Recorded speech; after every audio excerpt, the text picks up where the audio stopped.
سلام عزیزان، میخوام تو این ویدیو بهتون توضیح بدم از کجا متوجه بشین که آیا شما دچار افسردگی شدین یا نه، یا اینکه چجوری متوجه بشین که اطرافیانتون مبتلا به افسردگی هستن یا نه.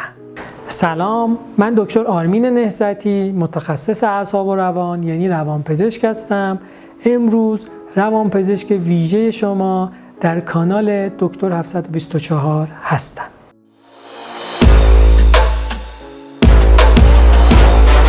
ممنون از اینکه ویدیوهای کانال دکتر 724 رو تماشا میکنید. برای حمایت از ما همین الان دکمه لایک و کامنت و سابسکرایب رو بزنید. سلام، امروز میخواییم در مورد افسردگی صحبت بکنیم. حالا قبل از اینکه وارد موضوع افسردگی بشیم باید بدونیم که خلق یعنی چی. خلق یه حال و هوای احساسی یا هیجانی نافذ و پایداری هستش که بر رفتار و درک فرد از جهان تأثیر میگذاره. یعنی چی؟ خلق میتونه بی‌ثبات باشه، یعنی فرد میتونه لحظه‌ای شاد باشه، لحظه‌ای غمگین باشه یا لحظه‌ای عصبانی باشه. افسردگی جزء اختلالات خلقی دسته‌بندی میشه. اختلالات خلقی باعث تغییر عملکردهای شناختی فرد، اختلال تمرکز فرد و تغییرات اشتها و وزن فرد میشن. در واقع این بیماری باعث افت عملکرد بین فردی، اجتماعی، شغلی و تحصیلی فرد میشه. یعنی فرد اگر محصل باشه دچار افت تحصیلی میشه، اگر شاغل باشه نمیتونه سر کار بره و اگر متأهل باشه نمیتونه با همسرش ارتباط درستی داشته باشه. حالا اگر فرد فقط دوره‌های افسردگی رو تجربه بکنه، ما اصطلاحاً میگیم که فرد دچار افسردگی اساسی یا افسردگی تک قطبی شده. ولی اگر همراه با دوره‌های افسردگی دوره‌هایی از خلق بالا یعنی شادی بیش از حد که ما اصطلاحاً میگیم شیدایی رو تجربه بکنه، ما بهش میگیم که فرد دچار افسردگی دو قطبی شده. اختلال افسردگی اساسی جزو شایع‌ترین اختلالات روانپزشکی هستش که در طول عمر شیوعش در حدود 5 تا 17% هستش. شیوع این بیماری در زنان 2 برابر مردان هستش و هیچ ربطی به وضعیت اجتماعی اقتصادی فرد نداره. یعنی ربطی به این نداره که فرد پزشک باشه، مهندس باشه، بنا باشه، بازاری باشه یا فرد با درآمد بالا یا درآمد پایین باشه. گرچه مشکلات مالی میتونن باعث شروع افسردگی یا تشدید افسردگی بشن که در مورد این صحبت خواهیم کرد. متوسط سن شروع افسردگی 40 سالگی هستش. 50% مبتلایان در بازه سنی 20 تا 50 سالگی به این بیماری مبتلا میشن. اخیراً ابتلا به افسردگی در گروه‌های سنی زیر 20 سال افزایش پیدا کرده که میتونه این مرتبط با افزایش سوء مصرف مواد و الکل تو این گروه سنی باشه. افسردگی بیشتر در افرادی دیده میشه که تنها زندگی میکنن یا اینکه از همسر خودشون جدا شدن یا اینکه مجرد هستن. ممکنه که فردی که دچار افسردگیه دچار بیماری‌های روانپزشکی دیگری هم باشه، مثل اختلال وسواسی جبری، اختلال اضطراب اجتماعی، سوء مصرف مواد یا الکل و دیگر مشکلات. خب حالا میخوام در مورد علل ایجاد افسردگی صحبت بکنم. علل ایجاد افسردگی به چند دسته تقسیم میشه. یکی از عللش علل زیستی هستش. در مغز ما یه سری انتقال دهنده‌های عصبی وجود دارن که کارشون چیه؟ کارشون اینه که پیام‌های عصبی رو از یک عصب به عصب دیگه انتقال بدن. اسم این انتقال دهنده‌های عصبی سروتونین، نورابینفرین، دوپامین و غیره هستش. این انتقال دهنده‌های عصبی وقتی تعادلشون به هم میخورن فرد دچار افسردگی میشه. از دیگر علل ایجاد افسردگی باید به نقش پررنگ ژنتیک اشاره بکنیم. 50 تا 70% علت افسردگی ژنتیک یا ارث بیمار هستش. اگر یکی از والدین فرد مبتلا باشه احتمال اینکه فرد دچار افسردگی بشه 10 تا 25% هستش. و اگر هر دو والد دچار افسردگی باشن احتمال اینکه فرزندشون دچار افسردگی بشه 20 تا 50% هستش. در کنار این علل باید علل محیطی هم در نظر بگیریم. علل محیطی 30 تا 50% علل ایجاد کننده افسردگی رو شامل میشن. وقایع پر استرس زندگی بیشترین ارتباط رو با ایجاد افسردگی دارن. تحقیقات نشان داده که از دست دادن یکی از والدین قبل از 11 سالگی بیشتر ارتباط رو با ایجاد افسردگی در سنین بالا داره. از علل محیطی باید به این اشاره بکنیم که از دست دادن همسر یکی از علل مهم ابتلا به افسردگی هستش. همچنین بیکاری ریسک ابتلا به افسردگی رو افزایش میده. تحقیقات نشون داده که افراد بیکار 3 برابر بیشتر از افرادی که شاغل هستن دچار افسردگی میشن. یه سری دیگر از عوامل محیطی وجود دارن که میتونن باعث شروع افسردگی یا تشدید افسردگی بشن. مثلا فوت یکی از عزیزان، از دست دادن یک رابطه عاطفی، ازدواج با اینکه یک استرس مثبت هستش میتونه باعث افسردگی بشه، طلاق که استرس منفی هستش، خیانت همسر یا پارتنر، ورشکستگی مالی میتونن باعث شروع یا تشدید افسردگی بشن. خب چطور میتونیم تشخیص بدیم که خودمون دچار افسردگی شدیم یا از اطرافیانمون دچار افسردگی شدن؟ خلق افسرده یا بی‌علاقگی یا بی‌انگیزگی از علائم کلیدی افسردگی هستن. ممکنه خود فرد بگه که دچار افسردگی، غمگینی، ناامیدی یا احساس بی‌ارزشی شده، یا اینکه بگه از زندگی لذت نمیبره، یا اینکه خودش متوجه نشه که دچار افسردگی شده یا اینکه افسردگی داره. ولی ما متوجه میشیم که فرد با خانواده، دوستان یا کسایی که دوستش داشته دچار اختلال عملکرد شده و از اونها دوری میکنه. فعالیت‌های مورد علاقه قبلیش رو دیگه انجام نمیده، به نظر میاد که انرژی نداره و احساس خستگی میکنه، انگیزه‌ای برای شروع کار نداره، امکان داره که اشتهاش به هم بریزه، یعنی کمتر یا بیشتر از قبل غذا بخوره، دچار افزایش یا کاهش وزن بشه. حتی ممکنه که خوابش دچار اختلال بشه، یعنی نتونه به خواب بره یا حتی سحرخیز بشه و صبح زود از خواب بیدار بشه، یا اینکه وسط خواب مکررن از خواب بیدار بشه. رابطه فرد با همسر یا پارتنرش به هم میخوره چون دچار کاهش عملکرد و میل جنسی میشه. ممکنه در زنان باعث به هم خوردن عادتهای ماهیانه بشه. همچنین ممکنه فرد دچار افکار خودکشی بشه.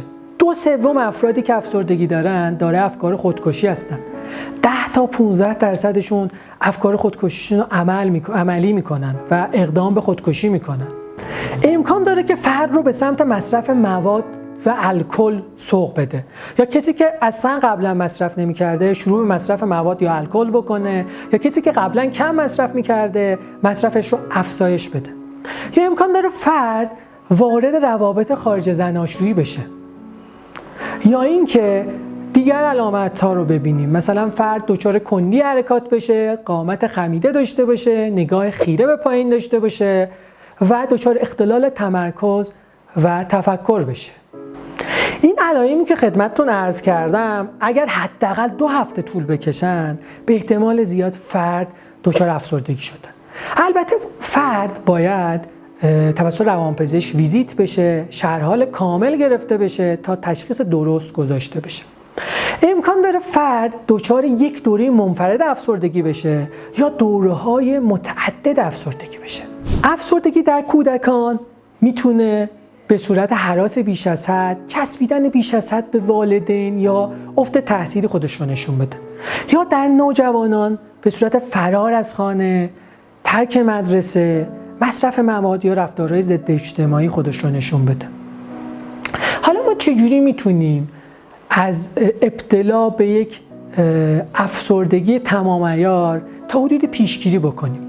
اگر ما این علائم رو در خودمون ببینیم یا در اطرافیان ببینیم، اگر به موقع به روانپزشک مراجعه بکنیم و تشخیص زودرس انجام بگیره و درمان زود شروع بشه، احتمال اینکه درمان کامل اتفاق بیفته افزایش پیدا میکنه، احتمال عود افسردگی کاهش پیدا میکنه و احتمال بستری در بیمارستان هم کاهش پیدا میکنه. چون در بعضی مواقع افسردگی شدید هستش، مثلا فرد افکار خودکشی داره که یکی از اورژانس‌های روانپزشکی هستش و پزشک صلاح میدونه که بیمار رو در بیمارستان اعصاب و روان بستری بکنه، یا فرد دچار اختلال وزن و اشتهای شدید شده و نمیتونه اصلا غذا بخوره. در این مواقع هم فرد رو در بیمارستان بستری میکنیم. یا اینکه فرد افکار آسیب به دیگران داره یا پرخاشگری خیلی شدیدی داره، چون که تحریک پذیری هم میتونه یکی از علائم افسردگی باشه. خب همونطور که خدمتتون عرض کردم، افسردگی یک اختلال مزمنی هستش. حالا درمان افسردگی چطور هستش؟ اساس درمان افسردگی درمان داروییه. بعضی از مراجعین میپرسن که اگر ما افسردگی رو درمان نکنیم چه اتفاقی میفته؟ بله، اگر افسردگی رو ما درمان نکنیم کیفیت زندگیمون بسیار میاد پایین، از زندگی لذت نمیبریم و دچار افت عملکرد در حیط‌های مختلف زندگیمون میشیم. با همسرمون دچار مشکل میشیم، در شغلمون دچار مشکل میشیم، در جامعه نمیتونیم ارتباط مؤثر برقرار بکنیم و اگر درمان دارویی نگیریم طول بیماری به 6 تا 13 ماه افزایش پیدا میکنه. ولی اگر درمان دارویی بگیریم معمولاً در 3 ماه اول شروع درمان دارویی درمان کامل اتفاق میفته. ولی ما باید درمان دارویی رو تا زمانی که روانپزشکمون میده ادامه بدیم، چون قطع زودرس درمان دارویی باشه عود بیماری میشه. خب متاسفانه یه سری نگرش‌های منفی در مورد دارو در بین مراجعین وجود داره. عزیزان، همونطور که ما اگر دچار بیماری دیابت بشیم یا بیماری فشار خون بالا بشیم مجبوریم دارو مصرف بکنیم، در این بیماری هم مجبوریم که دارو مصرف بکنیم. در بیماری دیابت ما دارو مصرف میکنیم چون که دارو روی مغز اثر میذاره و روی سلول هایی که در پانکراس هستن و انسولین ترشح میکنن اثر میذاره و قند خون رو میاره پایین. در افسردگی هم مجبوریم دارو مصرف بکنیم تا تعادل انتقال دهنده‌های عصبی که تو مغزمون به هم ریختن به حالت نرمال برگردونیم. بعضا مراجعین میپرسن که آیا دکتر این داروها اعتیادآور هستن؟ آیا دکتر این داروها وزن من رو زیاد میکنن یا خواب من رو زیاد میکنن؟ عزیزان، در گذشته داروهای روانپزشکی عین بقیه داروها عوارض زیادی داشتن، ولی خب ما در دنیا هیچ دارویی نداریم که 100% بدون عارضه باشه یا 100% با عارضه باشه. همونطور که داروهای ضد فشار خون یه سری عارضه ها دارن و یه سری فایده ها دارن و ما استفاده میکنیم چون که فایدهشون از عارضهشون بیشتره، داروهای ضد افسردگی هم همینطور هستن، چون فایدهشون از ضررشون بیشتره ما استفاده میکنیم. همونطور که ما یه سری از غذاهای فست فود رو دوست داریم، خب یه سری ضررها دارن ولی خب چون بهمون لذت میدن، چون بهمون انرژی میدن و ما اونا رو استفاده میکنیم. قضیه دارو هم همین هستش. خوشبختانه الان داروهای ضد افسردگی عوارض افزایش وزن، افزایش خوابشون بسیار محدود شده و ما نسبت به شرایط بیمار تصمیم میگیریم که چه دارویی رو بر بیمار شروع بکنیم. بنابراین نباید نگران این قضیه باشین که داروهای روانپزشکی باعث افزایش وزن یا افزایش خواب شما میشن. اگر چنین آرزه‌هایی پیدا شدن که این آرزه‌ها در داروهای دیگه هم دیده میشه، در داروهای ضد فشار خون، در داروهای ضد دیابت، در داروهای ضد سرطان، اگر داروها یه سری عوارض در شما ایجاد بکنن، به طب روانپزشک شما در دسترس هستش که داروها رو نسبت به شرایط شما تغییر بده. به هر حال هر فردی میتونه از یک داروی خاصی نتیجه خوب بگیره و نسبت به فرد این داروها میتونه متفاوت باشن. در کنار درمان دارویی ما نباید از درمان غیر دارویی هم غافل بشیم. بهترین اثر درمان در درمان ترکیبی درمان دارویی و درمان غیر دارویی هستش. حالا درمان غیر دارویی چی هستش؟ درمان‌های روان درمانی، شناخت درمانی، رفتار درمانی، خانواده درمانی که توسط روانشناس یا روانپزشک میتونن انجام بگیرن و مکمل درمان هستن. ولی دوستان، اساس درمان دارویی هستش. نباید جلوی علم بایستیم و تحقیقات رو زیر سوال ببریم و بگیم که بدون دارو ما میتونیم افسردگی رو درمان بکنیم. گرچه درمان‌های غیر دارویی یه سری افزایش فعالیت‌ها مثل ورزش میتونه اثرات خیلی مثبتی رو در درمان افسردگی داشته باشه. خب در مورد طب سنتی و داروهای گیاهی خیلی سوال میشه. ببینید عزیزان، ما در مورد داروهای شیمیایی که تجویز میکنیم تجربه کافی داریم، تحقیقات کافی در این زمینه انجام گرفته، عوارضشون مشخص شده، میدونیم چجوری عوارضشون رو کنترل بکنیم. ولی در مورد گیاهان دارویی ما هیچ مطالعه مستندی نداریم و عوارض اونها مشخص نیستش. گاهن این گیاهان دارویی بسیار عوارض جبران ناپذیری بر روی افراد میگذارند و در دست افراد سودجو هستند و باعث اغفال و گمراه کردن مردم میشن. و تا زمانی که مطالعات کافی و مستند در این زمینه انجام نگرفته، من به عنوان متخصص اعصاب و روان به طور جد با این درمان‌های گیاهی مخالف هستم.